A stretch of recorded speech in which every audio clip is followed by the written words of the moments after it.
10h17. Essa semana a gente noticiou aqui na CBN Campinas o envenenamento de uma criança de 1 ano que comeu o veneno de rato, mas foi salva por policiais militares lá de Piracicaba. Os PMs encontraram a mãe da criança em estado de desespero, com a filha já apresentando sinais de perda de consciência. Isso aconteceu no meio de uma calçada. A equipe levou essa criança para a UPA, onde passou por uma lavagem estomacal e aí essa recuperação aconteceu. Mas isso traz para a gente também uma preocupação com as crianças em casa, né? E com os produtos que podem se tornar perigosos para esses pequenos. Por isso, a gente convidou hoje para participar aqui da CBN uma pediatra para trazer orientações. Cíntia Rissato Sabione, bom dia. Bom dia, obrigada pela participação. É um prazer aí poder ajudar. A gente tem um levantamento, inclusive, né, para mostrar que não são casos isolados. Em 2023, foram 70 atendimentos a crianças e adolescentes entre 1 e 14 anos. No ano passado, 188, que equivale aí já a um aumento de 168%. Esses números contabilizam acidentes por afogamento, queda, choque elétrico, queimaduras, intoxicação. Então, traz também essa reflexão, né, de como a gente estar atento a todo tempo com crianças. A gente fala em casa, mas pode ser em diferentes ambientes, né? Sim, o ideal é sempre prevenir, evitar que esses acidentes aconteçam. No caso da intoxicação, que é o que você disse aí, o ideal é sempre que tiver medicamentos, venenos, produtos de limpeza, deixar sempre em um lugar longe da criança, do menor, um lugar que não alcance. Se for veneno, de preferência num lugar trancado, porque criança é curiosa e vai querer chegar em todo lugar. Uhum.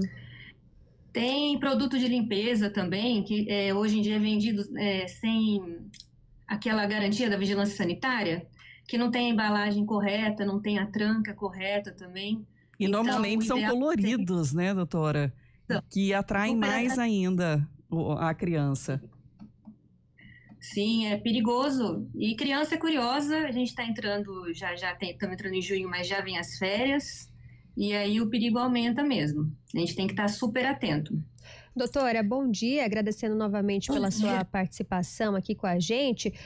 Pegando esse último caso, né, que a gente teve aqui registrado na região, dessa criança que ingeriu o veneno, né? Como é que funciona aí, no caso, o procedimento de salvamento mesmo? Porque, principalmente no caso das crianças menores, esse tempo de reação, ele precisa ser bem rápido, né? Sim, o ideal é não oferecer nada por cima, nem alimento, nem provocar vômito, nem nada. É levar para o hospital o mais rápido possível e de preferência com o frasco na mão, para o médico saber o que foi ingerido. Aqui na região, graças a Deus, a gente tem o Ciatox, que é um serviço de atendimento ao médico 24 horas por dia, na Unicamp, que a gente liga e fala, olha, uma criança de tal idade ingeriu esse medicamento ou esse veneno, o que eu faço? Aí eles dão as orientações certinhas pra gente, de horas ou até 24 horas, 48 horas internado. Uhum. Mas é importante levar no hospital, não induzir vômito, nem nada por cima, porque senão pode corroer mais, piorar a intoxicação. E levar a medicação ou o veneno para o hospital, junto com a criança.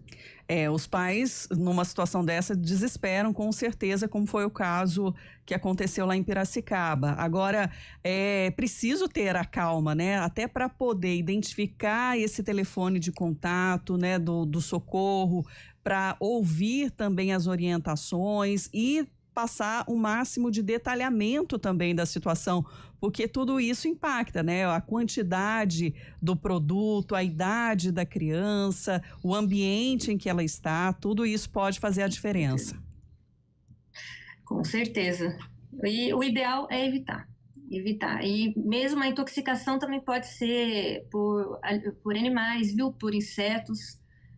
tá tendo bastante acidentes também com escorpião, tudo, sempre levar o inseto ou o veneno ou qualquer coisa para o médico, que lá a gente mesmo que liga para o Ciatox.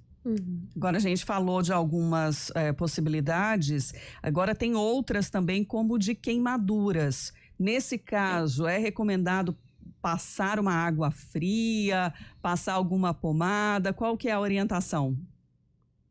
Não passar pomada nenhuma. O ideal é, na hora da queimadura, se puder, se tiver acesso, colocar a área de queimadura embaixo de água corrente, de preferência água de torneira, que é um pouco mais geladinha mesmo, porque o processo de queimadura, apesar de você ter tirado ela do foco de calor, ele continua durante um tempo.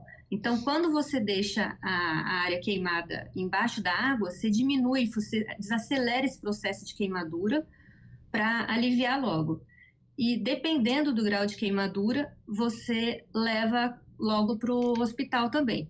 Se for, nunca passar pomada, não passa gelo, não passa nada. E pensando ainda em prevenção, né? O acesso é algo que precisa, né, ser observado pelos pais, mas pensando na dinâmica da casa também, os obstáculos que tem ou de móveis que possam ser utilizados por essa criança, né, para atingir pontos mais altos, ou mesmo o risco de tombamento de algum, né, utensílio, ou mesmo de móveis, né? Sim, a panela, para quem tem criança em casa, usar a panela sempre nas bocas do fogão de trás. Eu já não tenho mais criança, já adolescente, mas eu já acostumei, não tem quem me faça usar as bocas da frente mais. É só de trás para evitar que a criança não deveria nem chegar muito perto da cozinha, mas vai chegar, a mãe tá cozinhando, tem 500 coisas para fazer ao mesmo tempo. Se chegar, evitar perto do fogão. Se chegar, evitar que atinja a panela colocando a boca para trás. Então, sempre a panela e a boca do fogão para trás, o mais difícil para ela acessar, e evitar que ela chegue perto de fogão. Do fogão, do forno, também de chapinha, que pode queimar qualquer acessório quente, ferro de passar roupa, deixar a criança sempre longe desses fatores de risco aí. Ô, doutora, pensando nos seus atendimentos aí no município de Mogi Guaçu, né? Quais são os acidentes que são mais recorrentes? Tem uma faixa etária ali também que, de repente, está mais propensa a acabar se envolvendo nesses acidentes domésticos? Geralmente são as crianças menores, para 2, 3, 4 anos são as que colocam mais a mão no fogão, na panela para virar. E esses casos são os piores, porque eles são pequenininhos, a panela tomba na cabeça, dá aquela queimadura, tanto no rosto, na face e em membro, o membro que pegou. Quando a queimadura é muito extensa desse jeito, principalmente em áreas de risco, como face e dobras, é importante que leve no hospital para ver se tem necessidade, às vezes, de plástico ou de qualquer coisa assim. Mas, geralmente, queimaduras em acidente desse tipo é de 2 a 5 anos. E a gente não pode esquecer também que tem os adolescentes que acabam se achando muito sabidos, né? Pela fase da adolescência mesmo. E a gente acaba confiando demais, sempre tem que ter supervisão. Então, eles acabam se acidentando por excesso de confiança mesmo, tanto deles quanto nossa. Então, sempre que até adolescentes forem usar o fogão, é importante que tenha um adulto por perto. E falando nos adolescentes, inclusive, né, tem a questão essa do celular, tem os carregadores, tem o choque elétrico também. Como proceder no caso do acidente com choque, doutora?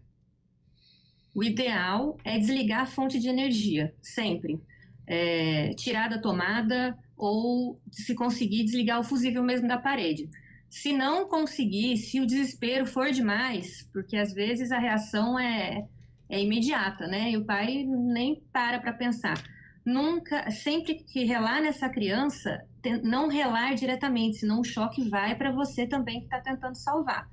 O ideal é desligar da fonte de energia, desligar da fonte da parede do fusível, mas se a reação for imediata, se for relar com madeira, que é isolante elétrico, Porque se colocar plástico, metal, o choque vai levar em você e vão ser 2 vítimas. E ele pode causar consequências graves, inclusive o choque, né? Com certeza.